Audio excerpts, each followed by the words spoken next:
No, no, no, Teddy, one second. This is not real right, okay. Can I please have a hug? Am I allowed to do that in here? This is Courtney Taylor, someone who had both fame and wealth.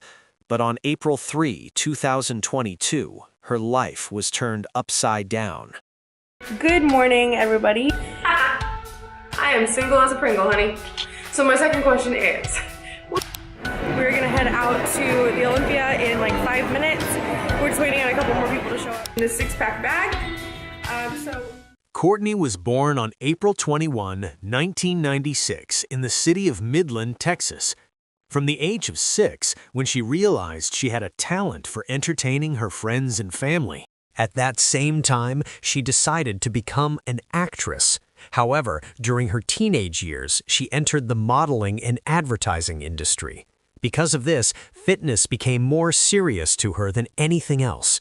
A few years later, she became a fitness trainer, and photos and videos of her working out at the gym attracted a lot of attention on social media, to the point that her Instagram followers quickly reached 1 million.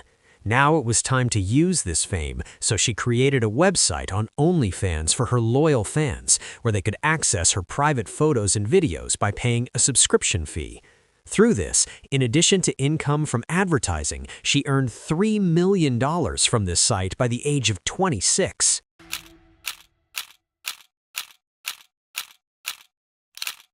Courtney now had everything in her life except love, until she met Chris Abamsley. At first, everything was like a dream. Travel, shopping, parties, everything at its most luxurious. But over time, things began to change. Courtney was no longer the same person. She would constantly get angry over trivial matters, and in every argument she behaved very harshly toward Chris.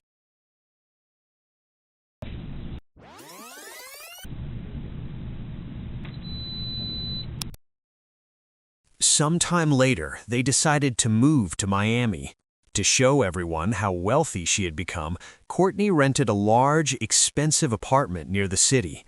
She always made sure her boyfriend never forgot who was paying the $10,000 monthly rent for the apartment and covering all the other expenses. She would even sometimes threaten him, saying that if he didn't do the things she wanted, she would kick him out. This podcast was recorded during those same days and in a way reflects Courtney's mindset. Let me clarify, I only date rich black guys. Do you like to be fully controlled, or do No. you? I like to be submissive. Yeah, in the bedroom, Yes. but like in my life, I don't like anybody to tell me what to do. As time went on, Courtney became more and more out of control and started doing stranger things. Sometimes, in the middle of an argument, she would throw Chris's belongings off the balcony. Then she would regret it, come back to apologize, and the next day buy him expensive gifts like this $10,000 suitcase. Eventually, the day of the incident arrived. Reports show that it was actually a good day. They started their morning with singing and dancing. Then, around 1 p.m., Chris went out with their dogs to take a walk and returned at 4:32. During that time, Courtney posted an Instagram Live. 11 minutes later, at 4:43, the sound of their argument reached its peak at a level it had never reached before. This is part of the audio file that their neighbor recorded from the final moments of that argument.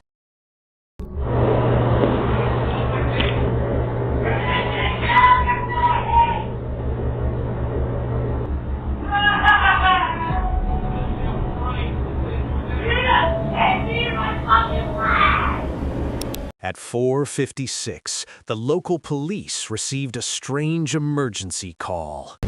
I can't get my arm. I can't feel my arm. Oh, my boyfriend is dying of a stab. Ma'am, what is the address?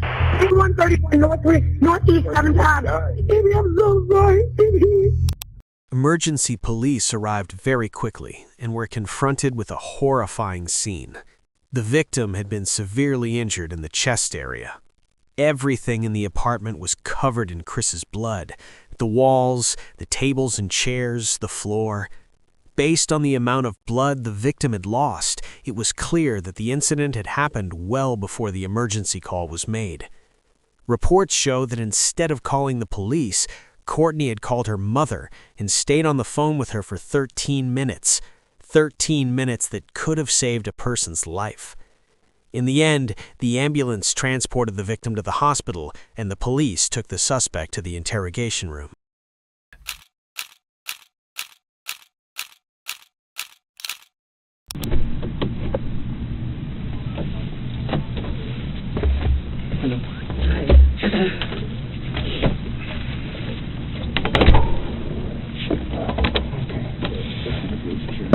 My apologies for being absolutely fucking covered in blood. Listen, you don't have to apologize, okay? I completely understand. Alright?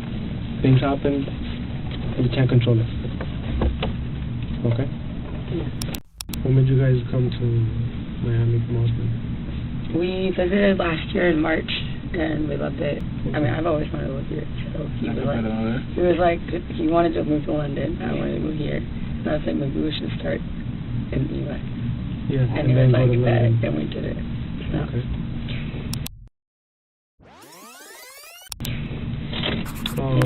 How long have you guys been together? About 2 years. About 2 A years? year and a half to 2 years, yeah. Okay. Is he okay? Finally, after 22 minutes, the accused asks the interrogator about her boyfriend's condition. While the most important thing an ordinary person would think about in such a situation is whether the victim is alive and safe, here it does not seem that this matters to Courtney at all compared to the situation she herself is now trapped in. This is one of the factors of a narcissistic personality. Such individuals completely lack empathy, and their greatest concern is their own well-being. Another layer of this disorder that we may witness in this interrogation room is covert narcissism. These people appear logical on the surface and often attract a lot of attention, yet it is still not enough for them because they believe they deserve more attention and are convinced that the world has not yet recognized their greatness.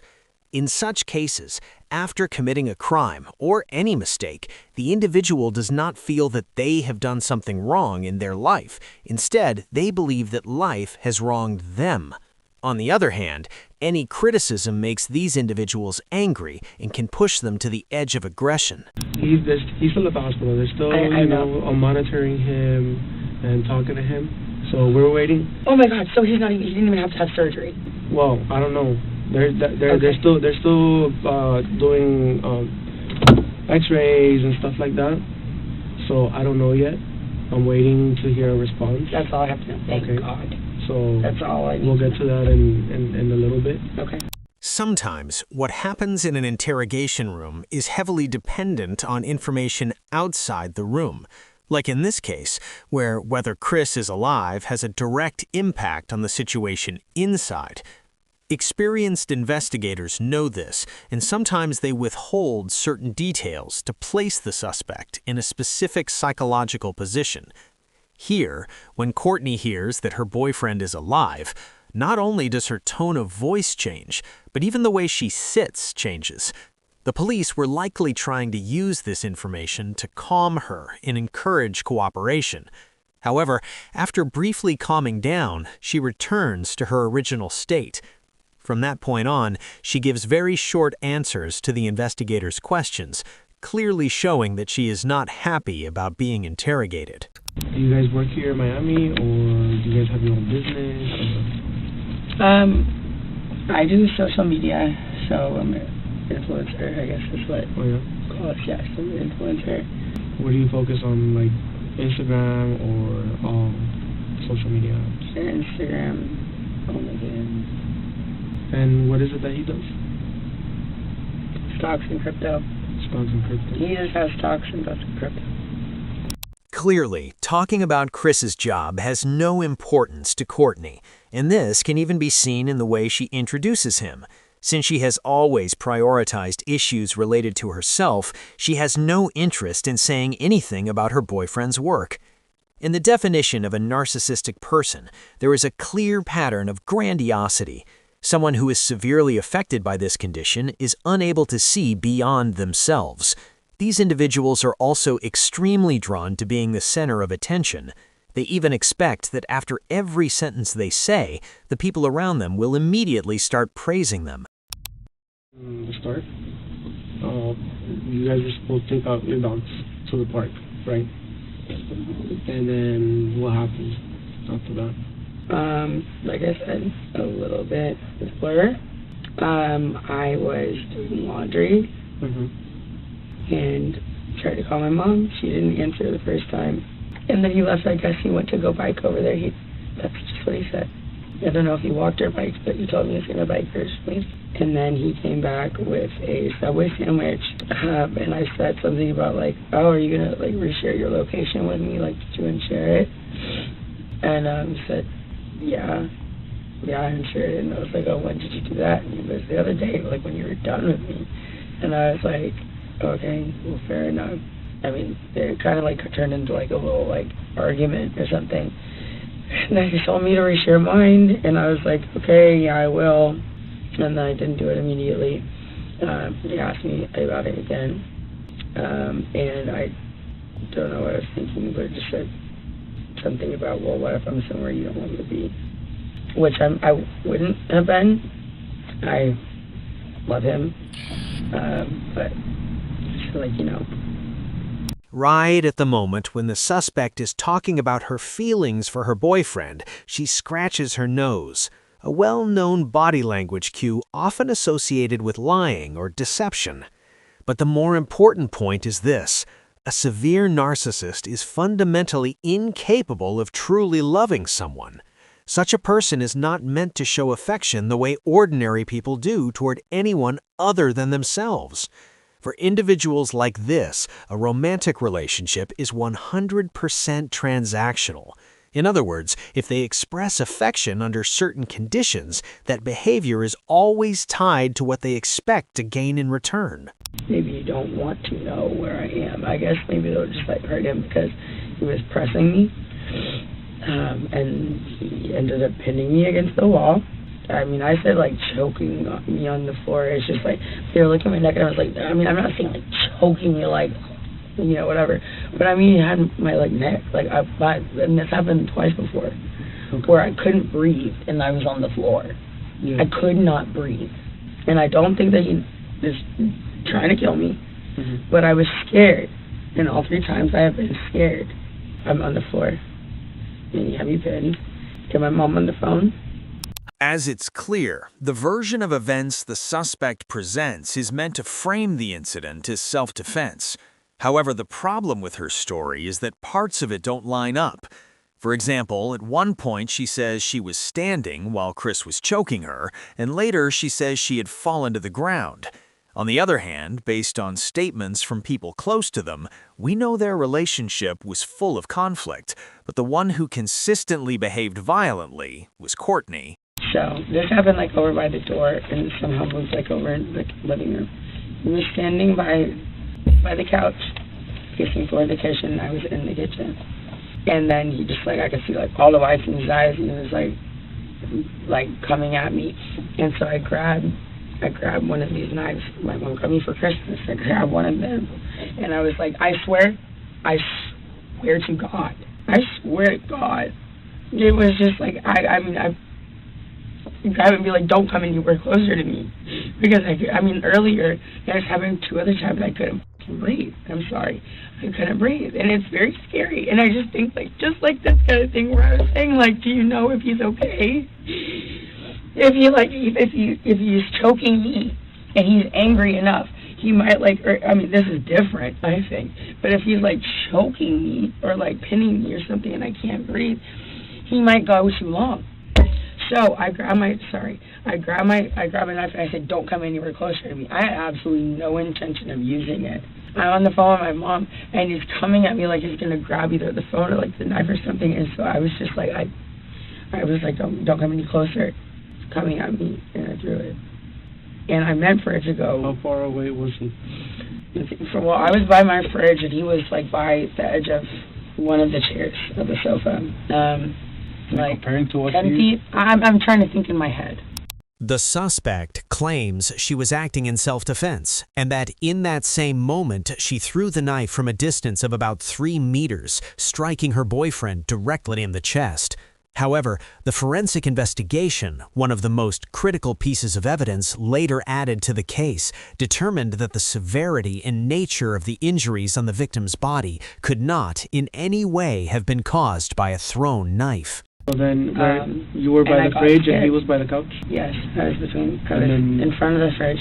He was by the couch. And then what kind of movements did he make at the moment? He was going to walk running up? At me. Running? Okay. Well, charging, aggressively walking, something. What was he doing? Like, was he doing something with his hands, or? I couldn't tell you exactly. Was he yelling at you at the time? Yes. Was that at the moment that he was charging you, or earlier in one of the arguments? It was before he choked me. Yes, it was before he choked me. Okay. But I swear to God, I was scared, and I was on the phone with my mom, and it was still happening. Yeah. I was scared. You say you've been together how long, sorry? Almost 2 years. Almost 2 years. And a half to 2 years. So how many incidents you think you've had? I don't know, but we shouldn't be together. Have you made a report before? No. You've never made a report? Oh, I did in Dallas actually about a year ago, and he was detained. And what happened there? He had pushed me in the lobby, but it wasn't like a big deal, and they made it a huge deal. The suspect seems to have forgotten about a severe argument she had with her boyfriend nearly a year earlier when they were in Las Vegas. During that period, according to Chris's family and friends, he was no longer the same happy person he used to be. Courtney, on the other hand, was dealing with intense stress and depression, and her alcohol consumption had increased significantly. Because of this heavy drinking, she was arrested twice for driving under the influence and taken into custody. However, even after those 2 arrests, nothing changed. The alcohol abuse continued, and the harm toward Chris became more severe. Eventually, on July 27, 2021, their conflict escalated to the point that Chris had to be taken to the hospital. Reportedly, Courtney had thrown a glass at his face. Footage recorded by a police body camera inside their apartment shows that this was far from a minor or simple argument. Why did you call for help? Because we were getting really loud. And I was like, oh my God, we're gonna like do damage to the room or something. Not damage to each other. Why would you think that you were gonna do damage to the room? I like throwing something or like. Did you throw something? Did I? Yeah. No. Did anybody throw anything? No. So why would you think that there is damage to the room to be made? Because I've done that before in our house. And What have you done? Thrown a glass and a plate. Did you throw a glass or a plate at him today? No. Okay. So This was before.